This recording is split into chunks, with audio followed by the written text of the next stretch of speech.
On se retrouve dans l'épisode 2 de la série de vlogs. Je recherche, j'achète, je retape et je mets en loc. Les amis, j'espère que vous allez bien. Si vous n'avez pas encore regardé l'épisode 1, je vous le mets juste au-dessus. Inutile de vous dire que vaut mieux regarder l'épisode 1 avant de débuter l'épisode 2. Un petit récap s'impose. Dans l'épisode 1, nous avons visité 3 appartements. Un appartement à 120 000 €, un appartement à 135 000 € et un appartement à 139 000 €. Et il se peut que dans cet épisode numéro 2, qu'une décision soit prise.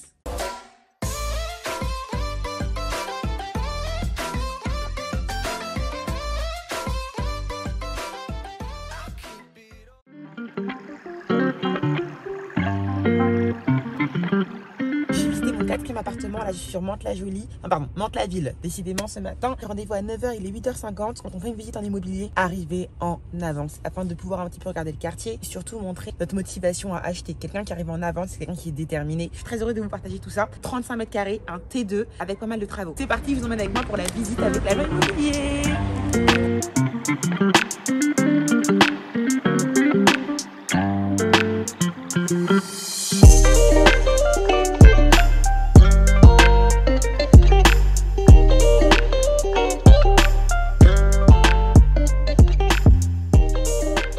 Alors la visite est terminée, je suis franchement super contente pour l'instant. Cet appartement là arrive dans mon top. Clairement quand tu vas dans l'appartement, t'as pas envie de l'acheter quoi. La moquette, ça sentait mauvais et moi c'est ça qui me plaît finalement. Il y a un potentiel, un réel potentiel. Donc du coup comme à chaque visite je vous fais les plus et les moins. Les plus, la localisation concrètement il est assez bien placé. On est près d'un Lidl, d'une pharmacie, il y a des commerces à proximité. On est environ à 500 mètres de la gare. Très prochainement il y aura le RER d'ici 2024 il me semble, si c'est pas encore prolongé. Deuxième point positif, il y a un parking. Certes ce n'est pas un parking en intérieur dans un box mais à l'extérieur, c'est toujours ça de prix. Il y a un ascenseur, donc les charges sont très faibles. On est à 800 € par an, c'est vraiment rien du tout. Par rapport à c'est bien, c'est que c'est une succession. Malheureusement, la femme qui vivait était très âgée et donc elle est décédée en EHPAD. Résidence récente, 2004. Donc toutes les normes sont ok. Il y a des travaux à faire, comme vous avez pu le voir. Ça veut dire que marge de négociation et surtout déduction des impôts. La taxe foncière est très faible, 400 € par an. Ça aussi, c'est machallah. Pour les points négatifs, je vais pas trop m'éterniser. Franchement, c'est good. Là, il est précisément 9 h 30. Deuxième visite à Mantes-la-Jolie cette fois-ci. C'est parti.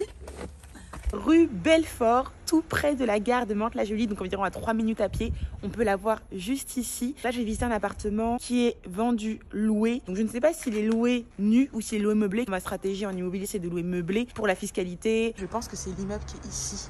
Courte interruption les amis pour vous dire plusieurs choses. Tout d'abord, je ne vais pas m'attarder sur le bien que je viens de visiter dans cette vidéo. Il y a beaucoup trop de points négatifs par rapport aux points positifs. Je vous mets quelques petites images. L'appartement, le seul point positif qu'il y avait, c'était la localisation. Certes, la localisation, c'est la première chose sur laquelle il faut se concentrer quand on investit en immobilier. Mais là, malgré que la localisation soit vraiment géniale, eh bien, les points négatifs sont beaucoup trop importants. C'est beaucoup trop risqué pour moi. Vous savez que moi, je recherche un appartement pour l'exploiter en LMNP, donc loueur meublé non professionnel, donc je veux meubler le bien. Et là, l'appartement est déjà loué. Il est loué non meublé. Et le locataire a prévu de partir vers janvier 2022, il me semble. Ouais, c'était ça. On est actuellement en octobre 2022. Ça se trouve, le mec, il est encore dans l'appartement. Je ne sais pas. Moi, j'ai besoin de choses concrètes. J'ai besoin de choses précises. Tout ça pour vous dire que j'étais sûre, après la visite, que je n'allais pas faire de contre-visite, que je n'allais pas faire d'offre. C'est un bien immobilier qui est beaucoup trop risqué, à mon sens. Donc, passons à la suite. La deuxième chose que j'ai à vous dire les amis, c'est que le petit cadeau pour cet épisode numéro 2, car dans chaque épisode je vous offre quelque chose, tous les documents à demander à votre agent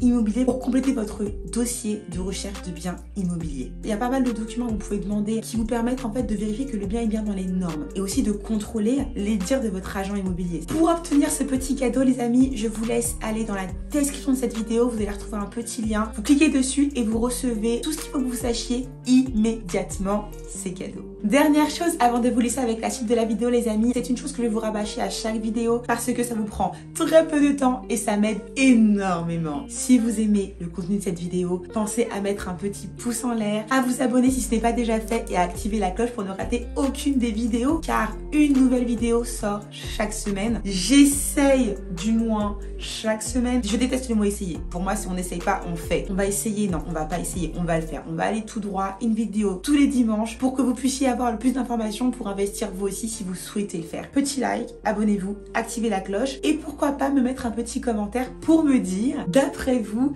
quel appartement vous pensez que je vais choisir.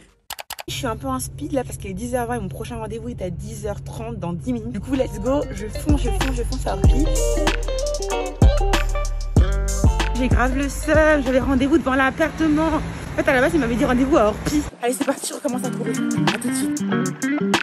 Je pense que c'est assez récent, je pense. 2010. Il y a eu une dégradation dans l'immeuble. D'accord. Ils ont repeint trop vite. Oui. Du coup, ça va être repris en charge par l'assurance. D'accord, ok.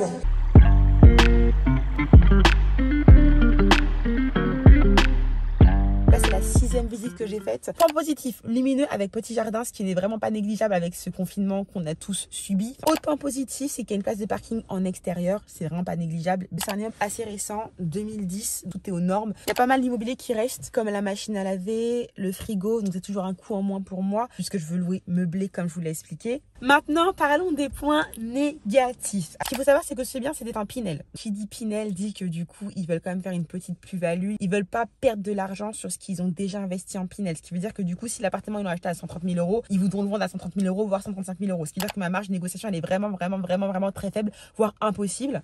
Petite parenthèse sur ce qu'est la loi Pinel. Explication. La loi Pinel est un dispositif de défiscalisation qui permet à des investisseurs de bénéficier d'une réduction d'impôt. Ce dispositif a été mis en place pour booster la construction dans le neuf et l'immobilier locatif. Par contre, attention, ça c'est vraiment entre vous et moi. Quand l'État vous propose quelque chose qui vous paraît très aguicheur, sachez qu'il n'y a pas que vous qui gagnez. Ne pas trop se focaliser sur les on vous donne de l'argent, on vous fait réduire ta, non. Posez-vous, faites vos recherches, parlons chiffres. Vous allez acheter en loi Pinel un bien dans le neuf d'un montant de 200 000 € et vous allez devoir le louer pendant une durée soit de 6 ans, soit de 9 ans, soit de 12 ans. Mais par contre, attention, si vous ne louez pas le bien, la réduction d'impôt, c'est ciao, bye bye, ça ne marche pas. Le dispositif Pinel vous permet en fait de déduire de vos impôts 2% du montant du bien. Donc 2% de 200 000 €, ça équivaut à 4 000 €. Donc vous allez pouvoir déduire, attention parce que les chiffres sont importants, 4 000 € par an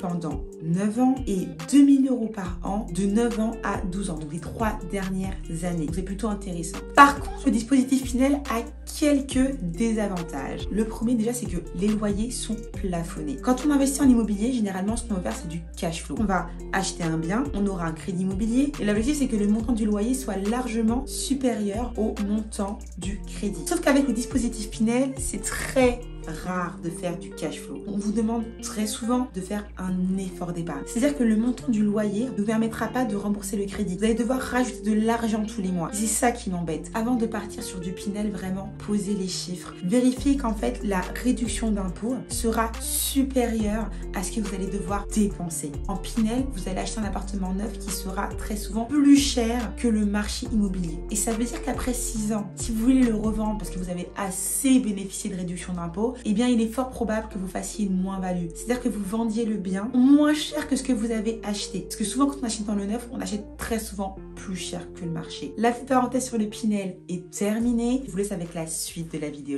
De plus, information importante, le bien est un bien qui est revenu à la vente. En fait, ils avaient trouvé un acheteur qui a fait sa recherche de financement, mais il n'a pas eu son financement et du coup, le bien est revenu. Ce qui veut dire que là, par contre, ils sont très intéressés par avoir quelqu'un qui a un dossier bancaire en béton, qui n'auront pas de mauvaises surprises avec un financement qui sera du coup refusé et une remise en vente du bien. Ils perdent de l'argent, ils perdent du temps. Je pense pas que ce bien, je vais le prendre. Je veux pas acheter un appartement au-dessus du prix du marché, voire pile au prix du marché. Moi, mon objectif, c'est vraiment d'acheter en dessous du marché. Si jamais j'ai besoin de le revendre, je peux le revendre sans perdre beaucoup d'argent. Voilà les amis, je vous ai fait le bilan de toutes les visites. Je vais faire une contre-visite la semaine prochaine avec un de mes coachs qui est artisan pour un des appartements que j'ai vu dans 3 jours pour la contre-visite. Mouah. On se retrouve non pas dans 3 jours les amis, mais la semaine prochaine pour un épisode 3. J'espère que vous serez au rendez-vous car cet épisode numéro 3 sera un tournant. On va poser nos coronets sur la table et on va prendre de grandes décisions. N'oubliez pas, petit like, abonnez-vous, activez la cloche et si vous avez le temps au passage, laissez-moi un petit commentaire en me disant, selon vous et d'après toutes les visites d'appartements qu'on a pu faire, pour quel appartement j'ai prévu potentiellement de faire une offre. D'ici à cette prochaine, je vous fais plein de bisous, prenez soin de vous. J'ai hâte de voir l'appartement. Il y a toujours ce petit boum boum boum dans mon cœur. Donc on est sur un devis à 12 449 €. Ça sera rentable. Ils ont 8 jours pour dire oui ou non. J'ai toujours ce cap de me dire c'est quand même 25 ans sur lequel je ne vais pas t'engager, Julina.